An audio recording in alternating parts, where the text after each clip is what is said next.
ನಮಸ್ಕಾರ. ಮುಖ್ಯಾಂಶಗಳು.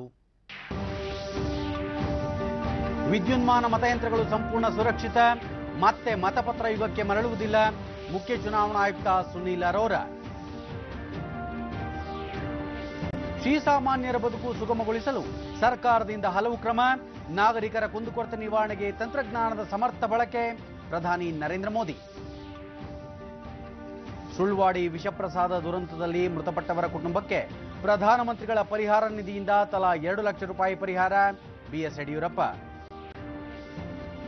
ಹೆಣ್ಣು ಮಕ್ಕಳನ್ನು ಉಳಿಸಿ, ಹೆಣ್ಣು ಮಕ್ಕಳನ್ನು ಓದಿಸಿ ವಾರ್ಷಿಕೋತ್ಸವ, ಲಿಂಗಾನುಪಾತದ ಅಸಮಾನತೆ ನಿವಾರಣೆ ಕುರಿತು ಜನಜಾಗೃತಿ.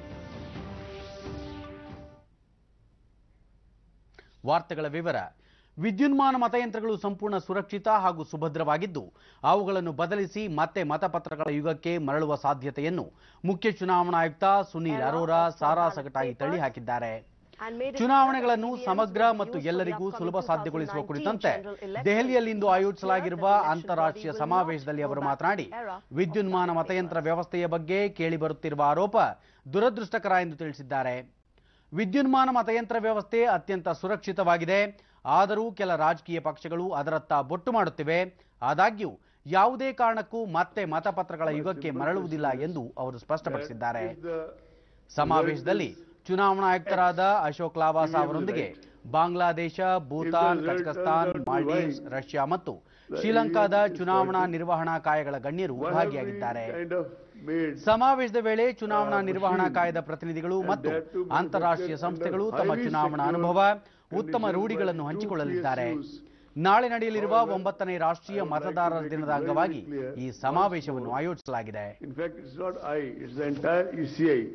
It's the ECAs of the past and it will be the ECAs of the future, that we are not going back to the era of ballot papers. ದೇಶದಲ್ಲಿ ಜನಸ್ನೇಹಿ ವ್ಯವಸ್ಥೆಯ ರಚನೆ ಸರ್ಕಾರದ ಪ್ರಮುಖ ಆಧಾರ ಸ್ತಂಭಗಳಲ್ಲಿ ಒಂದಾಗಿದೆ ಎಂದು ಪ್ರಧಾನಿ ನರೇಂದ್ರ ಮೋದಿ ಹೇಳಿದ್ದಾರೆ. ಬಾರಾಮತಿ, ಗಡ್ಚರೋಲಿ, ಹಿಂಗೋಲಿ, ನಾಂದೇಡ್ ಮತ್ತು ನಂದೂರ್ಬಾರ್ ಲೋಕಸಭಾ ಕ್ಷೇತ್ರಗಳ ಪಕ್ಷದ ಕಾರ್ಯಕರ್ತರೊಂದಿಗೆ ವಿಡಿಯೋ ಸಂವಾದ ನಡೆಸಿದ ಅವರು, ವ್ಯವಸ್ಥೆಗಳು ಮತ್ತು ಪ್ರಕ್ರಿಯೆಗಳಲ್ಲಿ ಜನರೇ ಮೊದಲು ಎಂಬ ತತ್ವ ಇರಬೇಕು. ಜೊತೆಗೆ ನಾಗರಿಕರ ಸಮಸ್ಯೆಗಳನ್ನು ಪರಿಹರಿಸಲು ಸುಧಾರಿತ ತಂತ್ರಜ್ಞಾನ ಸಮರ್ಥವಾಗಿರಬೇಕು ಎಂದರು. ಜನಸಾಮಾನ್ಯರ ಹಿತಾಸಕ್ತಿಗಳನ್ನು ಗಮನದಲ್ಲಿಟ್ಟುಕೊಂಡು ತಮ್ಮ ಸರ್ಕಾರ ಹಲವು ಯೋಜನೆಗಳನ್ನು ಜಾರಿಗೊಳಿಸಿದ್ದು ಸುಗಮ ಜೀವನಕ್ಕೆ ಇಂಬು ನೀಡಿದೆ ಎಂದರು. ಭಾರತೀಯ ಜನತಾ ಪಾರ್ಟಿ ಕಾರ್ಯಕರ್ತರ ಆಶಯಕ್ಕೆ ಅನುಗುಣವಾಗಿ ನಿರ್ಧಾರ ಕೈಗೊಳ್ಳುತ್ತದೆಯೇ ಹೊರತು ಒಂದು ಕುಟುಂಬ ಅಥವಾ ವ್ಯಕ್ತಿಯ ಆಶಯದಂತೆ ಅಲ್ಲ ಎನ್ನುವ ಮೂಲಕ ಕಾಂಗ್ರೆಸ್ ಪಕ್ಷಕ್ಕೆ ಅವರು ತಿರುಗೇಟು ನೀಡಿದರು. ಪ್ರಜಾಪ್ರಭುತ್ವ ಸಂಪ್ರದಾಯವನ್ನು ಪಾಲಿಸುತ್ತಿರುವ ಪಕ್ಷ ಬಿಜೆಪಿ ಎಂದು ಬಣ್ಣಿಸಿದರು. ಸಾಮಾನ್ಯ ವರ್ಗದ ಆರ್ಥಿಕ ಹಿಂದುಳಿದವರಿಗೆ 10% ಮೀಸಲು ಕಲ್ಪಿಸುವ ಸರ್ಕಾರದ ನಿರ್ಧಾರವನ್ನು ಕಾಂಗ್ರೆಸ್ ಹಿಂಬಾಗಿಲ ಮೂಲಕ ನ್ಯಾಯಾಲಯದಲ್ಲಿ ಪ್ರಶ್ನಿಸಿದೆ ಎಂದು ಅವರು ಆರೋಪಿಸಿದರು. ಸಂವಾದದ ವೇಳೆ ಪ್ರಧಾನಿ ಶ್ರೀಸಾಮಾನ್ಯರು ಸುಗಮ ಜೀವನ ನಡೆಸುವುದನ್ನು ಗಮನದಲ್ಲಿಟ್ಟುಕೊಂಡು ಎನ್ಡಿಎ ಸರ್ಕಾರ ಹಲವು ನಿರ್ಧಾರ 126ರಿಂದ 90ಕ್ಕೆ ಇಳಿದಿದೆ. ಅದೇ ರೀತಿ ಮಾವೋವಾದಿ ಹಿಂಸಾಚಾರವು ಇಳಿಮುಖವಾಗಿದೆ ಎಂದು ಪ್ರಧಾನಿ ಹೇಳಿದರು. ಚಾಮರಾಜನಗರದ ಸುಳ್ವಾಡಿ ವಿಷಪ್ರಸಾದ ದುರಂತದಲ್ಲಿ ಮೃತಪಟ್ಟವರ ಕುಟುಂಬಗಳಿಗೆ ಪ್ರಧಾನಮಂತ್ರಿಗಳ ಪರಿಹಾರ ನಿಧಿಯಿಂದ ತಲಾ 2 ಲಕ್ಷ ರೂಪಾಯಿ ಪರಿಹಾರ ಮಂಜೂರಾಗಿದೆ ಎಂದು ವಿಧಾನಸಭೆಯ ಪ್ರತಿಪಕ್ಷದ ನಾಯಕ ಬಿಎಸ್ ಯಡಿಯೂರಪ್ಪ ತಿಳಿಸಿದ್ದಾರೆ. ಬರಪೀಡಿತ ಚಾಮರಾಜನಗರ ಜಿಲ್ಲಾ ಭೇಟಿಗೂ ಮುನ್ನ ಮೈಸೂರಿನಲ್ಲಿ ಸುದ್ದಿಗಾರರೊಂದಿಗೆ ಮಾತನಾಡಿದ ಅವರು, ಸುಳ್ವಾಡಿ ಸಂತ್ರಸ್ತರ ಕುಟುಂಬಗಳಿಗೆ ನೆರವು ನೀಡುವಂತೆ ಮಾಡಿಕೊಂಡ ಮನವಿಗೆ ಪ್ರಧಾನಿ ಸ್ಪಂದಿಸಿದ್ದಾರೆ ಎಂದರು. ಇಂದು ಚಾಮರಾಜನಗರ ಜಿಲ್ಲೆಯ ಬರಪೀಡಿತ ಪ್ರದೇಶಗಳಿಗೆ ಭೇಟಿ ನೀಡುತ್ತಿದ್ದು, ನಾಳೆ ಕೋಲಾರ ಜಿಲ್ಲೆಯ ಬರ ಪರಿಸ್ಥಿತಿ ಪ್ರದೇಶಗಳಲ್ಲಿ ಪ್ರವಾಸ ಕೈಗೊಳ್ಳುವುದಾಗಿ ಯಡಿಯೂರಪ್ಪ ತಿಳಿಸಿದರು.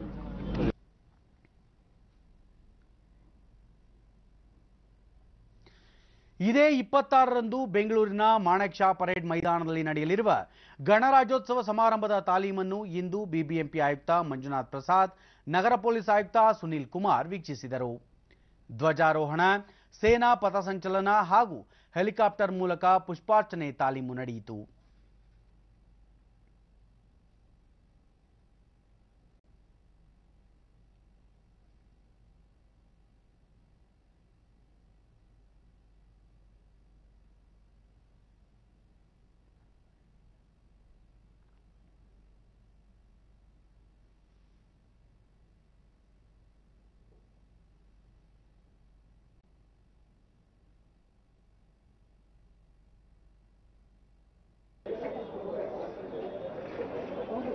ಮುಖ್ಯವಾಗಿ ಮಂಜುನಾಥ್ ಪ್ರಸಾದ್ ನಾಡಿದ್ದು ನಡೆಯಲಿರುವ ಗಣರಾಜ್ಯೋತ್ಸವ ಆಚರಣೆಗಾಗಿ ಸರ್ಕಾರದ ಆದೇಶದ ಮೇರೆಗೆ ಬಿಬಿಎಂಪಿ ಆಯುಕ್ತರ ಅಧ್ಯಕ್ಷತೆಯಲ್ಲಿ ಸಮಿತಿ ರಚಿಸಲಾಗಿದೆ.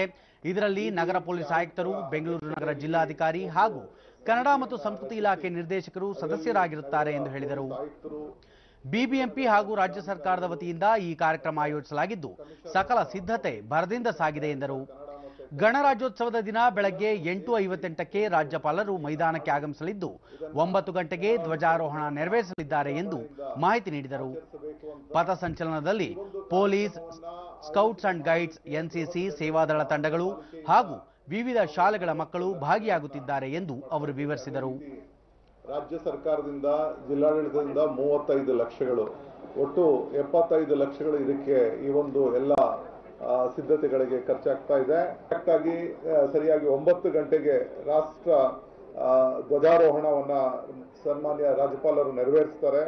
ಈ ಸಂದರ್ಭದಲ್ಲಿ ಪುಷ್ಪವೃಷ್ಟಿ ಮಾಡಲು ಭಾರತೀಯ ವಾಯುಪಡೆಯ ಹೆಲಿಕಾಪ್ಟರ್ ವ್ಯವಸ್ಥೆಯನ್ನು ಸಹ ನಾವು ಮಾಡಿದ್ದೇವೆ. ಧ್ವಜಾರೋಹಣದ ನಂತರ ಮಾನ್ಯ ರಾಜ್ಯಪಾಲರು ಪೆರೇಡ್ ಅನ್ನ ವೀಕ್ಷಿಸಿ ಗೌರವವನ್ನ ಸ್ವೀಕರಿಸಿ ನಂತರ ನಾಡಿನ ಜನತೆಗೆ ಗಣರಾಜ್ಯೋತ್ಸವದ ಸಂದೇಶವನ್ನ ನೀಡುತ್ತಾರೆ. ಇದಾದ ನಂತರ ಪಥಚಲನ ಇರುತ್ತೆ ಮತ್ತು ಸಾಂಸ್ಕೃತಿಕ ಕಾರ್ಯಕ್ರಮಗಳು ಸಹ ಇರುತ್ತೆ. ಜೆಡಿಎಸ್ ಕಾಂಗ್ರೆಸ್ ನೇತೃತ್ವದ ಸಮ್ಮಿಶ್ರ ಸರ್ಕಾರ 2019-20 ಸಾಲಿನ ಬಜೆಟ್ ಮಂಡನೆಗೆ ಸಿದ್ಧತೆ ನಡೆಸಿದ್ದು, ಹಣಕಾಸು ಸಚಿವರು ಆಗಿರುವ ಮುಖ್ಯಮಂತ್ರಿ ಎಚ್ ಡಿ ಕುಮಾರಸ್ವಾಮಿ ಬೆಂಗಳೂರಿನಲ್ಲಿ ನಿನ್ನೆ ಪೂರ್ವಭಾವಿ ಸಭೆ ನಡೆಸಿದರು. ಉಪಮುಖ್ಯಮಂತ್ರಿ ಡಾಕ್ಟರ್ ಜಿ ಪರಮೇಶ್ವರ್, ಸರ್ಕಾರದ ಮುಖ್ಯ ಕಾರ್ಯದರ್ಶಿ ಟಿಎಂ ವಿಜಯಭಾಸ್ಕರ್, ಆರ್ಥಿಕ ಇಲಾಖೆ ಮತ್ತು ವಿವಿಧ ಇಲಾಖೆಗಳ ಉನ್ನತಾಧಿಕಾರಿಗಳು ಸಭೆಯಲ್ಲಿ ಭಾಗಿಯಾಗಿದ್ದರು.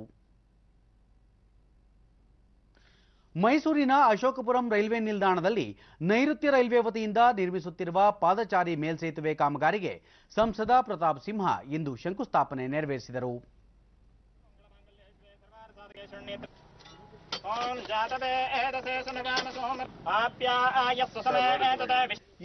ಬಳಿಕ ಅವರು ಮೈಸೂರು ಬೆಂಗಳೂರು ರಸ್ತೆ ಸಂಚಾರದ ದಟ್ಟಣೆಯನ್ನು ಕಡಿಮೆ ಮಾಡಲು ಕೇಂದ್ರ ಸರ್ಕಾರ ದಶಪಥದ ರಸ್ತೆ ನಿರ್ಮಾಣಕ್ಕಾಗಿ ಭೂಮಿ ವಶಪಡಿಸಿಕೊಳ್ಳಲು ರೈತರ ಜಮೀನುಗಳಿಗೆ ಅಧಿಕ ಬೆಲೆ ನಿಗದಿಪಡಿಸಿದೆ.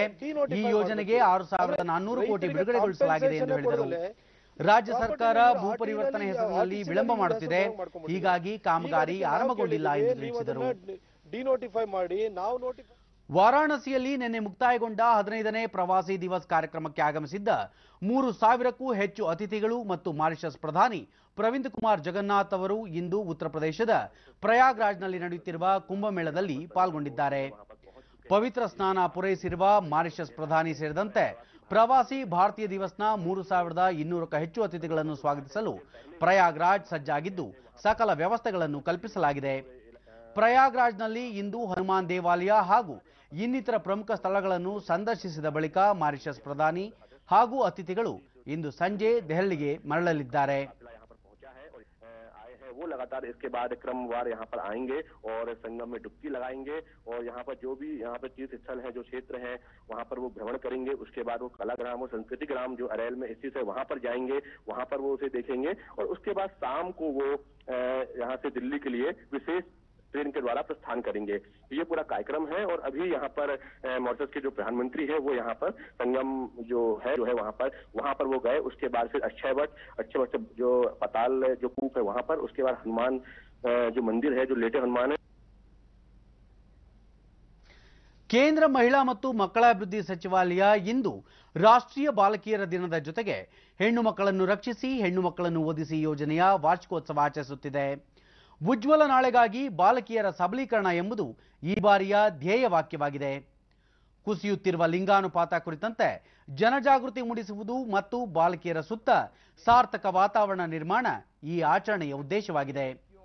ದೆಹಲಿಯಲ್ಲಿಂದು ನಡೆದ ಪ್ರಧಾನ ಸಮಾರಂಭದಲ್ಲಿ ಮಹಿಳಾ ಮತ್ತು ಮಕ್ಕಳ ಅಭಿವೃದ್ಧಿ ಸಚಿವೆ ಮೇನಕಾ ಗಾಂಧಿ ಹೆಣ್ಣು ಮಕ್ಕಳನ್ನು ಉಳಿಸಿ ಹೆಣ್ಣು ಮಕ್ಕಳನ್ನು ಓದಿಸಿ ಯೋಜನೆಯ ಅನುಷ್ಠಾನದಲ್ಲಿ ಉತ್ತಮ ಸಾಧನೆ ಮಾಡಿದವರಿಗೆ ಪ್ರಶಸ್ತಿ ಪ್ರದಾನ ಮಾಡಿದರು. ಸಮುದಾಯ ಸಂವಹನ ನಿರ್ವಹಣೆ ವಿಭಾಗದಲ್ಲಿ ಗದಗ್ ಪ್ರಶಸ್ತಿಗೆ ಭಾಜನವಾಗಿದ್ದು ಜಿಲ್ಲಾಧಿಕಾರಿ ಎಂಜಿ ಹಿರೇಮಠ ಪ್ರಶಸ್ತಿ ಸ್ವೀಕರಿಸಿದರು. ರಾಜ್ಯ ಸಚಿವ ಡಾಕ್ಟರ್ ವೀರೇಂದ್ರ ಕುಮಾರ್ ಮತ್ತಿತರರು ಉಪಸ್ಥಿತರಿದ್ದರು. तत्र कन्यां रक्षय कन्यां पाठय इत्यानुसारं नवाचाराः इति नामधेया पुस्तिका अपि लोकाय अर्पयिष्यति. ಗಣರಾಜ್ಯೋತ್ಸವದ ಅಂಗವಾಗಿ ದೇಶಭಕ್ತಿ ಹಾಗೂ ರಾಷ್ಟ್ರ ನಿರ್ಮಾಣ ಕುರಿತಂತೆ ದೇಶಾದ್ಯಂತ ಆಯೋಜಿಸಿದ್ದ ಭಾಷಣ ಸ್ಪರ್ಧೆಗಳಲ್ಲಿ ಭಾಗವಹಿಸಿದ್ದ ವಿದ್ಯಾರ್ಥಿಗಳ ಜೊತೆ ಕೇಂದ್ರ ಕ್ರೀಡಾ ಮತ್ತು ಯುವ ವ್ಯವಹಾರಗಳ ಸಚಿವ ರಾಜ್ಯವರ್ಧನ್ ಸಿಂಗ್ ರಾಥೋಡ್ ದೆಹಲಿಯಲ್ಲಿಂದು ಸಂವಾದ ನಡೆಸಿದರು.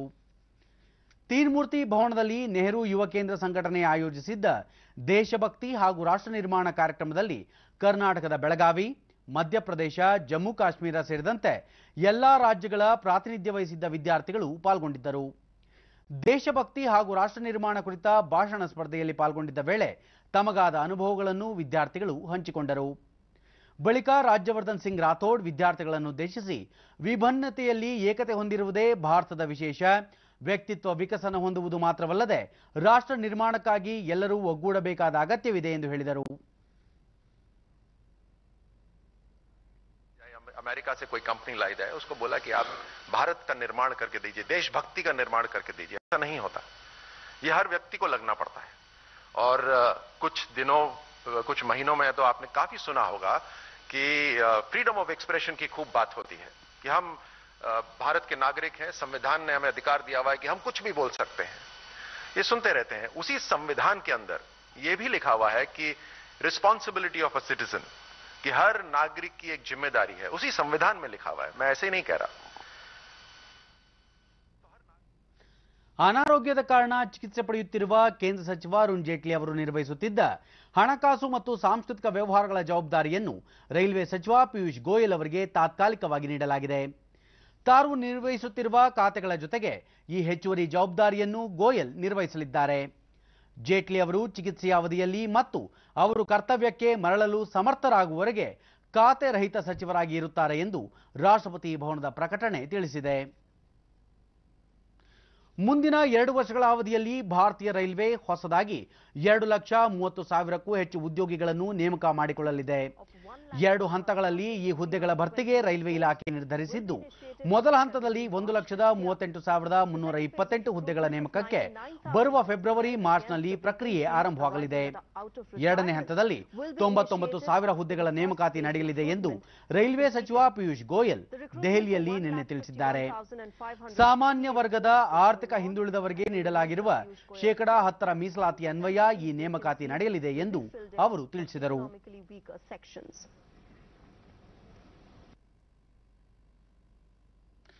ವರ್ಷದ ಮೊದಲ ಉಪಗ್ರಹಗಳ ಉಡಾವಣೆಗೆ ಭಾರತೀಯ ಬಾಹ್ಯಾಕಾಶ ಸಂಸ್ಥೆ ಇಸ್ರೋ ಸಜ್ಜುಗೊಂಡಿದ್ದು, ನಿನ್ನೆ ಸಂಜೆ 7:37 ಇಳಿ ಎಣಿಕೆ ಆರಂಭಗೊಂಡಿದೆ.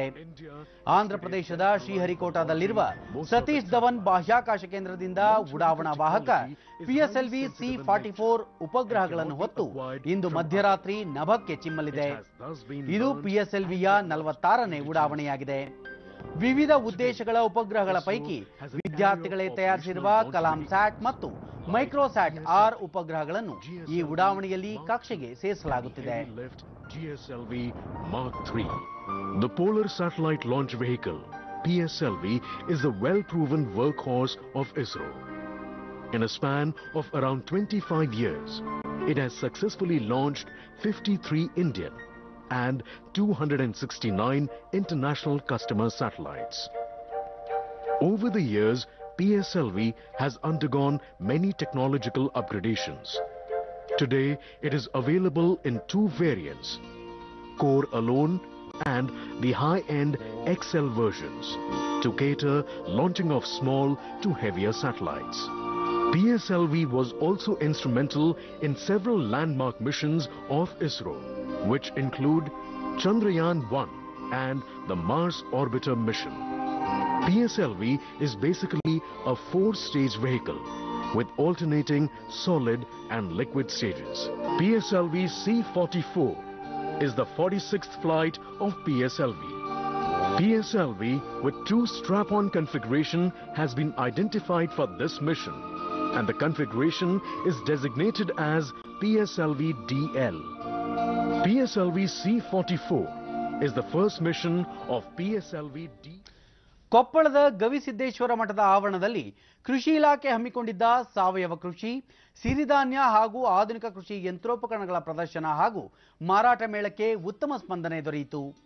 ಬರಗು, ಊದಲು, ಕೂರಲೆ ಹಾಗೂ ಸಾಮೆ ಸೇರಿದಂತೆ ಹಲವು ಬಗೆಯ ಸಿರಿಧಾನ್ಯಗಳನ್ನು ಪ್ರದರ್ಶಿಸಲಾಯಿತು.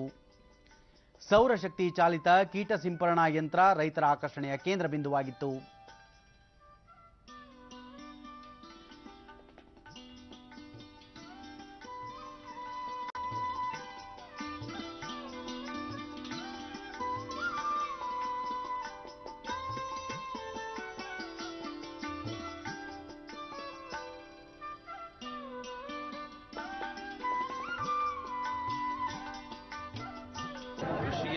ಕೃಷಿ ವಿಸ್ತರಣಾ ಕೇಂದ್ರದ ಅಧಿಕಾರಿ ಡಾಕ್ಟರ್ ಎಂಬಿ ಪಾಟೀಲ್ ಮೇಳದಲ್ಲಿ ಅನ್ನದಾತರಿಗೆ ಕೃಷಿ, ಪಶುಸಂಗೋಪನೆ, ಕೃಷಿ ಇಂಜಿನಿಯರಿಂಗ್, ಸಸ್ಯ ಸಂರಕ್ಷಣೆ ಬಗ್ಗೆ ಮಾಹಿತಿ ನೀಡಲಾಯಿತು ಎಂದರು.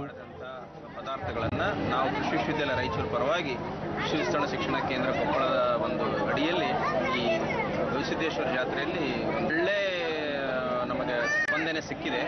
ಅನೇಕ ಬಳ್ಳಾರಿ, ರಾಯಚೂರು, ಚಿತ್ರದುರ್ಗ, ಬೆಳಗಾಂ, ಧಾರವಾಡ ಎಲ್ಲ ರೈತರು ಬಂದು ನಿಮ್ಮ ಡ್ರೈ ಲ್ಯಾಂಡ್ನಲ್ಲಿ ಯಾವ ರೀತಿ ಈ ಬೆಳೆಗಳನ್ನು ನೀವು ಇದನ್ನು ಮಾಡ್ತಾ ಇದ್ದೀರಿ, ರೈತರಿಗೆ ಏನು ಅನುಕೂಲ ಇದೆ ಅನ್ನೋ ಬಗ್ಗೆ ಬಹಳ ಮಾಹಿತಿ ತಗೊಂಡು ಇದು ಒಂದು ನಮಗೆ ಬಹಳ ಖುಷಿಯಾಗಿದೆ. ಈ ವರ್ಷ ಅಂತೂ ವಿಶೇಷವಾಗಿ ನಾನು ಅನಿಸಿದ ಮಟ್ಟಿಗೆ ದಿವಸ ನಮ್ಮ ವಿಜ್ಞಾನಿಗಳು ಕನಿಷ್ಠ ಅಂದ್ರೆ ಒಂದು 2 ಲಕ್ಷ 3 ಲಕ್ಷ ಜನರಿಗೆ ಅದರ ಬಗ್ಗೆ ಮಾಹಿತಿ ಕೊಡುವಂತ ವ್ಯವಸ್ಥೆ ನಾವು ಮಾಡಿದ್ದೀವಿ. ಕೃಷಿ ವಿಸ್ತರಣಾ ಕೇಂದ್ರದ ಅಧಿಕಾರಿ ಚಂದ್ರ ನಾಯ್ಕ ಕೃಷಿ ವಸ್ತು ಪ್ರದರ್ಶನ ಮತ್ತು ಸಿರಿಧಾನ್ಯ ಮೇಳಕ್ಕೆ ಬಂದಿರುವ ರೈತರು ಶೇಂಗಾ, ಸೂರ್ಯಕಾಂತಿ ಮತ್ತು ಮೇವು ಬೆಳೆಗಳ ಬಗ್ಗೆ ಹೆಚ್ಚಿನ ಮಾಹಿತಿ ಪಡೆದಿದ್ದಾರೆ. ಹುಣಸೆಕಾಯಿಯ 2 ಹೊಸ ತಳಿಗಳನ್ನು ಪರಿಚಯಿಸಲಾಯಿತು ಎಂದರು. ಸಿರಿಧಾನ್ಯಗಳ ಬಗ್ಗೆ ಕೇಳ್ತಾ ಇದ್ದಾರೆ, ಮತ್ತೆ ಈ ಬಾಳೆ ಬಗ್ಗೆ ಕೇಳ್ತಾ ಇದ್ದಾರೆ, ಮತ್ತು ಹುಲ್ಲು ಈ ರೀತಿ ಪೆಂಡೆ ಮಾಡ್ತಕ್ಕಂಥ ಹುಲ್ಲಿನ ಬಗ್ಗೆ, ಭತ್ತದ ಹುಲ್ಲಿನ ಬಗ್ಗೆ ಕೇಳ್ತಾ ಇದ್ದಾರೆ. ಜೊತೆಗೆ ಏನಪ್ಪ ಅಂತಂದ್ರೆ ನಾವು ಈ ದ್ವಿದಳ ಧಾನ್ಯಗಳನ್ನ ಬೇರೆ ಇದು ಕ್ಲೀನ್ ಮಾಡ್ತಕ್ಕಂಥ ಈ ಒಂದು ಯಂತ್ರ ಇದೆ, ಈ ಯಂತ್ರದ ಬಗ್ಗೆ ಬಹಳ ಜನ ರೈತರು ನಮಗೆ ಪ್ರಶ್ನೆ ಕೇಳ್ತಾರೆ. ಮೇಳಕ್ಕೆ ಬಂದಿದ್ದ ಶೈಲಾ ವಿವಿಧ ಬಗೆಯ ಸಿರಿಧಾನ್ಯಗಳನ್ನು ಸೇವಿಸುವುದರಿಂದ ಉತ್ತಮ ಆರೋಗ್ಯ ಕಾಪಾಡಿಕೊಳ್ಳಬಹುದು ಎಂಬ ಮಾಹಿತಿ ದೊರಕಿತು ಎಂದರು. ಯುವ ರೈತ ಬಸವರಾಜ ಸೌರಶಕ್ತಿಯಿಂದ ತಯಾರಿಸಿದ ಕೀಟನಾಶಕ ಸಿಂಪರಣೆಯ ಯಂತ್ರದಿಂದ ರೈತರಿಗೆ ಉಪಯೋಗವಾಗಲಿದೆ ಎಂದರು. ಬ್ಯಾಟರಿ ಚಾರ್ಜ್ ಮಾಡಿ ರೈತರಿಗೆ ಬಹಳಷ್ಟು ಒಂದು ಉಪಯುಕ್ತವಾಗಿರ್ತಕ್ಕಂಥ ಒಂದು ಯಂತ್ರ ಇದಾಗಿದ್ದರಿಂದ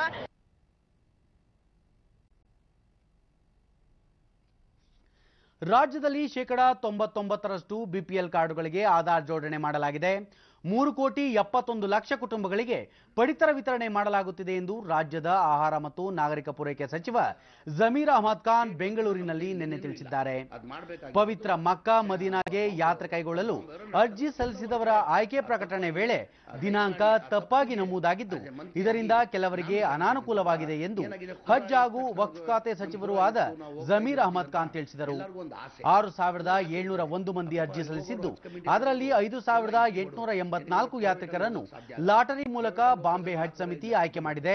ಪಟ್ಟಿಯನ್ನು ಪ್ರಕಟಿಸುವ ವೇಳೆ ದಿನಾಂಕವನ್ನು ತಪ್ಪಾಗಿ ನಮೂದಿಸಲಾಗಿದೆ ಎಂದು ಹೇಳಿದರು.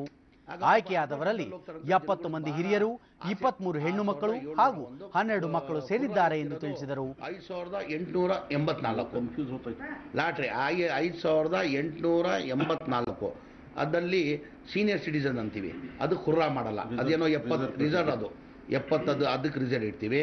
ಆಮೇಲೆ ಹೆಣ್ಮಕ್ಳಿಗೆ ಹೋದ ವರ್ಷದಿಂದ ಹೆಣ್ಮಕ್ಳು ಇಂಡಿವಿಜುವಲ್ ಆಗಿ ಹೋಗ್ಬೋದು ಅಂತ ಆದೇಶ ಮಾಡಿದ್ದಾರೆ.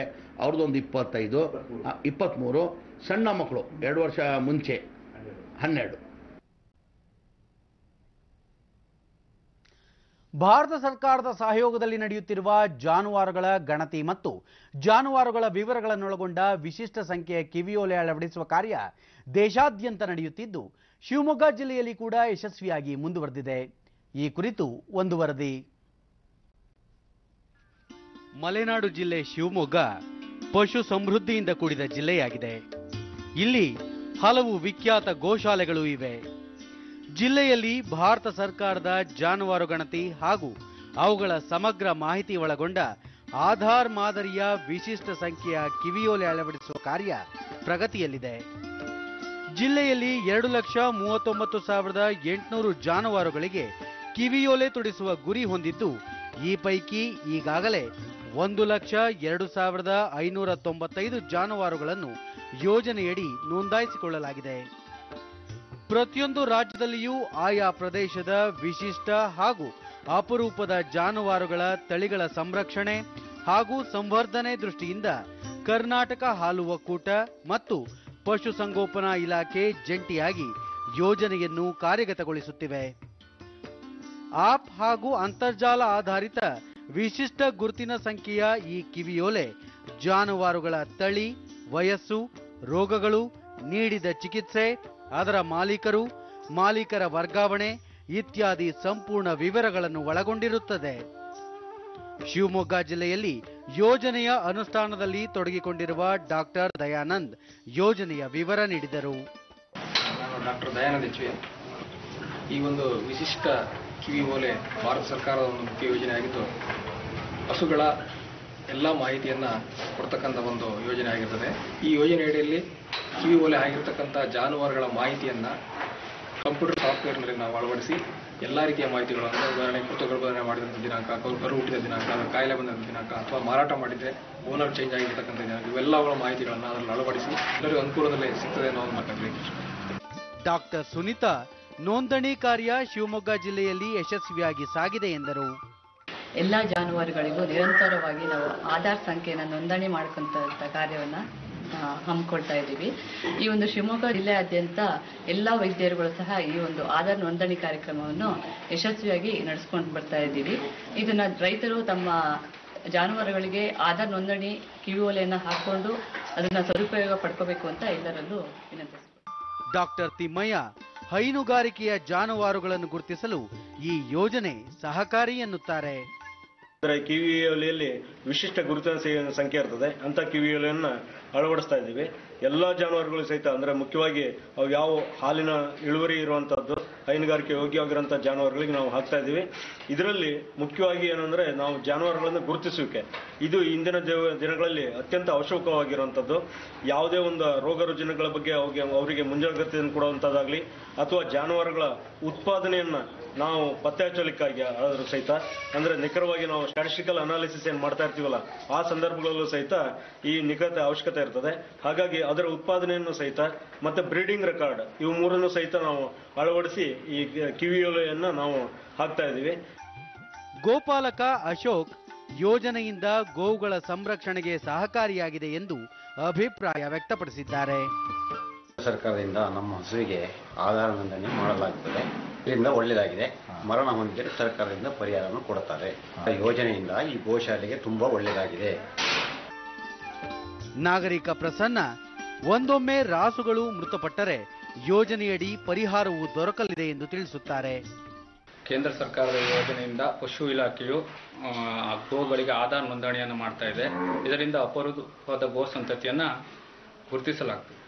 ಕೇಂದ್ರ ಸರ್ಕಾರದ ಈ ಯೋಜನೆಯಿಂದ ಜಾನುವಾರುಗಳು ಮರಣ ಹೊಂದಿದರೆ ಸರ್ಕಾರದಿಂದ ಪರಿಹಾರ ಕೊಡಿಸಲಾಗುತ್ತದೆ.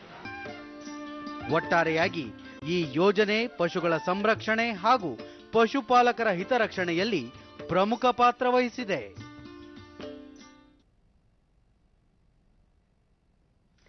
ಕನ್ನಡ ಪುಸ್ತಕ ಪ್ರಾಧಿಕಾರ ಹಮ್ಮಿಕೊಂಡಿದ್ದ 2017ನೇ ಸಾಲಿನ ಯುವ ಬರಹಗಾರರ ಚೊಚ್ಚಲ ಕೃತಿಗಳ ಲೋಕಾರ್ಪಣೆ ಹಾಗೂ ಶಾಲಾ ಕಾಲೇಜುಗಳಿಗೆ ಉಚಿತ ಪುಸ್ತಕ ವಿತರಣೆ ಕಾರ್ಯಕ್ರಮ ಬೆಂಗಳೂರಿನಲ್ಲಿಂದು ನಡೆಯಿತು.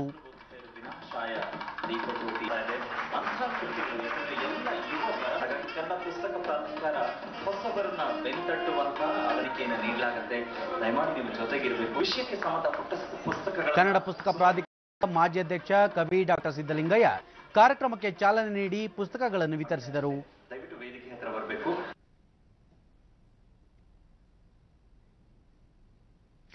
ಭಾರತೀಯ ಚಲನಚಿತ್ರ ಮತ್ತು ದೂರದರ್ಶನ ಸಂಸ್ಥೆ FTII ಪುಣೆ ಮತ್ತು ಸತ್ಯಜಿತ್ ರೇ ಫಿಲಂ ಮತ್ತು ಟೆಲಿವಿಷನ್ ಇನ್ಸ್ಟಿಟ್ಯೂಟ್ ಕೋಲ್ಕತ್ತಾ 2019ನೇ ಸಾಲಿನ ಪೂರ್ಣಾವಧಿಯ ಕೋರ್ಸ್ಗಳಿಗಾಗಿ ಪ್ರವೇಶ ಪರೀಕ್ಷೆಯನ್ನು ಪ್ರಕಟಿಸಿವೆ. ಈ ಎರಡೂ ಸಂಸ್ಥೆಗಳಲ್ಲಿ ಅಧ್ಯಯನ ನಡೆಸಲು ಇಚ್ಛಿಸುವ ಅಭ್ಯರ್ಥಿಗಳು ಮೊದಲ ಹಂತದಲ್ಲಿ ದೇಶದ 26 ನಗರಗಳಲ್ಲಿ ಏಕಕಾಲದಲ್ಲಿ ನಡೆಸಲಾಗುವ ಲಿಖಿತ ಪರೀಕ್ಷೆಯಲ್ಲಿ ಪಾಲ್ಗೊಳ್ಳುವುದು ಅವಶ್ಯವಾಗಿದ್ದು, ಈ ಸಂಬಂಧ ಆಸಕ್ತಿಯುಳ್ಳ ಅಭ್ಯರ್ಥಿಗಳು ತಮ್ಮ ಅರ್ಜಿಗಳನ್ನು ನೇರವಾಗಿ ಅಥವಾ ಆನ್ಲೈನ್ ಮೂಲಕ ಸಲ್ಲಿಸಬಹುದಾಗಿದೆ.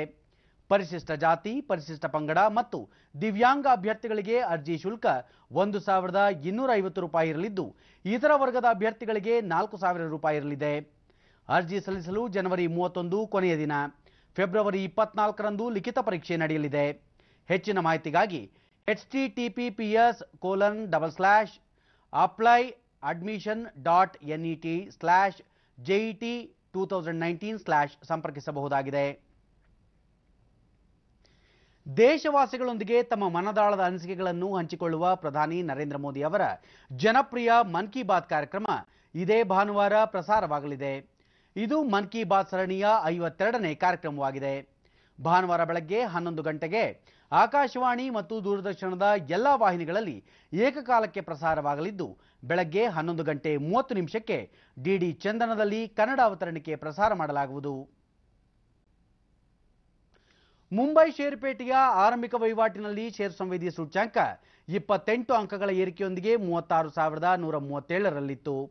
ರಾಷ್ಟ್ರೀಯ ಸಂವೇದಿ ಸೂಚ್ಯಂಕ ನಿಫ್ಟಿ 3.65 ಅಂಕಗಳ ಏರಿಕೆಯೊಂದಿಗೆ 10,835ರಲ್ಲಿತ್ತು. ಅಂತಾರಾಷ್ಟ್ರೀಯ ಮಾರುಕಟ್ಟೆಯಲ್ಲಿ ಡಾಲರ್ ಎದುರು ರೂಪಾಯಿ ಮೌಲ್ಯ 14 ಪೈಸೆ ಬಲಗೊಂಡು 71.19ರಲ್ಲಿತ್ತು. ಜಕಾರ್ತದಲ್ಲಿ ನಡೆದಿರುವ ಇಂಡೋನೇಷ್ಯಾ ಮಾಸ್ಟರ್ಸ್ ಬ್ಯಾಡ್ಮಿಂಟನ್ ಪಂದ್ಯಾವಳಿಯಲ್ಲಿ ಭಾರತದ ಪಿವಿ ಸಿಂಧು, ಕಿಡಂಬಿ ಶ್ರೀಕಾಂತ್ ಮತ್ತು ಸೈನಾ ನೆಹ್ವಾಲ್ ಸೇರಿದಂತೆ 5 ಭಾರತೀಯ ಆಟಗಾರರು ಪ್ರೀ ಕ್ವಾರ್ಟರ್ ಫೈನಲ್ಸ್ ಹಂತ ತಲುಪಿದ್ದಾರೆ. ಮಹಿಳೆಯರ ಸಿಂಗಲ್ಸ್ ಆರಂಭಿಕ ಸುತ್ತಿನಲ್ಲಿ 2ನೇ ಶ್ರೇಯಾಂಕಿತೆ ಸಿಂಧು ಚೈನಾದ ಲೀ ಜುಜುರಿ ಅವರನ್ನು ಸೋಲಿಸಿದರೆ, 8ನೇ ಶ್ರೇಯಾಂಕಿತೆ ಸೈನಾ ಇಂಡೋನೇಷ್ಯಾದ ದಿನಾರ್ ದ್ಯಾಹಯು ಸ್ಟೈನ್ ಅವರನ್ನು ಸೋಲಿಸಿ ಕ್ವಾರ್ಟರ್ ಫೈನಲ್ಸ್ ಪ್ರವೇಶಿಸಿದರು. ಪುರುಷರ ಸಿಂಗಲ್ಸ್ನಲ್ಲಿ 8ನೇ ಶ್ರೇಯಾಂಕಿತ ಶ್ರೀಕಾಂತ್ ಮಲೇಷ್ಯಾದ ಚಾಂಗ್ ವಿಪೆಂಗ್ ಅವರನ್ನು ಮಣಿಸಿ 16ರ ಸುತ್ತು ಪ್ರವೇಶಿಸಿದರು. ಪ್ರೀ ಕ್ವಾರ್ಟರ್ ಸುತ್ತಿನ ಪಂದ್ಯಗಳು ಇಂದು ನಡೆಯಲಿವೆ. ನ್ಯೂಜಿಲೆಂಡ್ನಲ್ಲಿ ಭಾರತ ಹಾಗೂ ನ್ಯೂಜಿಲೆಂಡ್ ನಡುವೆ ನಡೆಯುತ್ತಿರುವ 5 ಪಂದ್ಯಗಳ ಸರಣಿಯ 4 ಮತ್ತು 5ನೇ ಅಂತಾರಾಷ್ಟ್ರೀಯ ಏಕದಿನ ಕ್ರಿಕೆಟ್ ಪಂದ್ಯ ಹಾಗೂ ನಂತರದ ಟಿ20 ಸರಣಿಯಲ್ಲಿ ನಾಯಕ ವಿರಾಟ್ ಕೊಹ್ಲಿಗೆ ವಿಶ್ರಾಂತಿ ನೀಡಲಾಗಿದೆ. ಭಾರತ ಕ್ರಿಕೆಟ್ ನಿಯಂತ್ರಣ ಮಂಡಳಿ ನಿನ್ನೆ ಅಧಿಕೃತ ಹೇಳಿಕೆಯಲ್ಲಿ ಈ ವಿಷಯ ತಿಳಿಸಿದ್ದು, ಅಂತಿಮ 2 ಏಕದಿನ ಪಂದ್ಯ ಮತ್ತು ಟಿ20 ಸರಣಿಯ ನಾಯಕತ್ವವನ್ನು ವಿರಾಟ್ ಕೊಹ್ಲಿ ಅನುಪಸ್ಥಿತಿಯಲ್ಲಿ ರೋಹಿತ್ ಶರ್ಮಾ ನಿರ್ವಹಿಸಲಿದ್ದಾರೆ ಎಂದು ತಿಳಿಸಿದೆ. ಕಳೆದ ಕೆಲವು ತಿಂಗಳುಗಳಿಂದ ಅವಿಶ್ರಾಂತವಾಗಿ ನಾಯಕ ವಿರಾಟ್ ಕೊಹ್ಲಿ ಪಂದ್ಯಗಳನ್ನಾಡುತ್ತಿರುವುದನ್ನು ಮನಗಂಡು ಆಯ್ಕೆ ಸಮಿತಿ ಈ ನಿರ್ಧಾರ ಮಾಡಿದೆ ಎಂದು ಬಿಸಿಸಿಐ ತಿಳಿಸಿದೆ. ಕೊನೆಯಲ್ಲಿ ಮತ್ತೊಮ್ಮೆ ಮುಖ್ಯಾಂಶಗಳು. ವಿದ್ಯುನ್ಮಾನ ಮತಯಂತ್ರಗಳು ಸಂಪೂರ್ಣ ಸುರಕ್ಷಿತ, ಮತ್ತೆ ಮತಪತ್ರ ಯುಗಕ್ಕೆ ಮರಳುವುದಿಲ್ಲ, ಮುಖ್ಯ ಚುನಾವಣಾ ಆಯುಕ್ತ ಸುನೀಲ್ ಅರೋರಾ. ಶ್ರೀಸಾಮಾನ್ಯರ ಬದುಕು ಸುಗಮಗೊಳಿಸಲು ಸರ್ಕಾರದಿಂದ ಹಲವು ಕ್ರಮ, ನಾಗರಿಕರ ಕುಂದುಕೊರತೆ ನಿವಾರಣೆಗೆ ತಂತ್ರಜ್ಞಾನದ ಸಮರ್ಥ ಬಳಕೆ, ಪ್ರಧಾನಿ ನರೇಂದ್ರ ಮೋದಿ. ಸುಳ್ವಾಡಿ ವಿಷಪ್ರಸಾದ ದುರಂತದಲ್ಲಿ ಮೃತಪಟ್ಟವರ ಕುಟುಂಬಕ್ಕೆ ಪ್ರಧಾನಮಂತ್ರಿಗಳ ಪರಿಹಾರ ನಿಧಿಯಿಂದ ತಲಾ 2 ಲಕ್ಷ ರೂಪಾಯಿ ಪರಿಹಾರ, ಬಿಎಸ್ ಯಡಿಯೂರಪ್ಪ. ಹೆಣ್ಣು ಮಕ್ಕಳನ್ನು ಉಳಿಸಿ, ಹೆಣ್ಣು ಮಕ್ಕಳನ್ನು ಓದಿಸಿ ವಾರ್ಷಿಕೋತ್ಸವ, ಲಿಂಗಾನುಪಾತದ ಅಸಮಾನತೆ ನಿವಾರಣೆ ಕುರಿತು ಜನಜಾಗೃತಿ. ನಮ್ಮ ಮುಂದಿನ ವಾರ್ತಾ ಪ್ರಸಾರ ಸಂಜೆ 7 ಗಂಟೆಗೆ ಚಂದನದಲ್ಲಿ. ನಮಸ್ಕಾರ.